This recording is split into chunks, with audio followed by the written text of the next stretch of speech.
Moses supposes his toes are roses, but Moses supposes erroneously. A Mose is a Mose. A rose is a rose. A toes is a toes. Humpty-doody-doody, Moses supposes his toes are roses, but Moses supposes erroneously. Moses, he knows his toes are roses, and Moses supposes his toes to be Moses.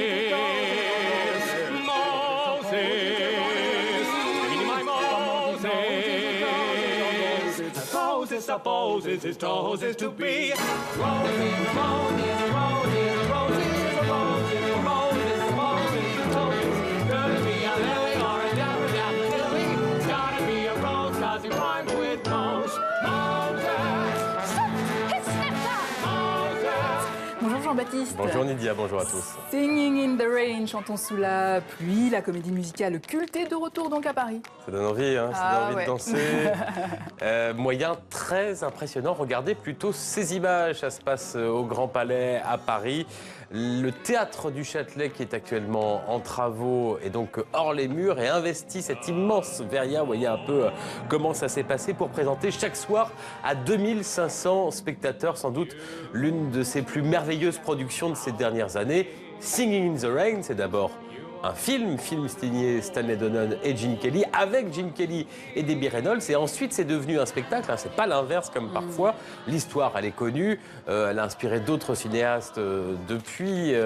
The Artist, par exemple, c'est l'histoire du passage du cinéma muet au cinéma parlant, avec ses péripéties. Et donc, comme cette scène d'anthologie dont on vient de voir un extrait, ces séances d'orthophonie, la mise en scène signée du Canadien Robert Carson est un modèle d'élégance, d'intelligence, avec une mise en abîme. Vous avez le cinéma dans le cinéma et puis une interprétation est juste parfaite. Ajoutez à cela une sonorisation dans cette immense verrière du Grand Palais qui est très équilibrée. Ça donne, je vous le dis entre nous, Lydia, le spectacle à voir en cette fin d'année. Si vous êtes de passage à Paris, il faut un peu casser sa tirelire, mais ça vaut le coup. C'est presque mieux qu'à Broadway parce qu'il y a plus de moyens dans la mesure où c'est un théâtre financé par la ville de Paris.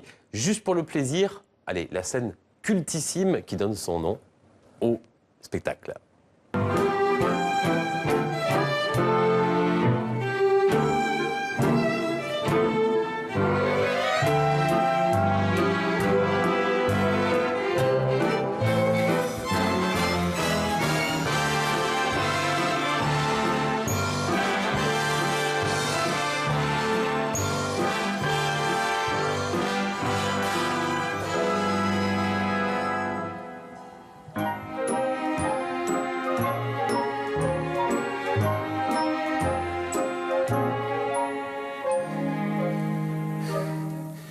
I'm dancing and singing in the rain.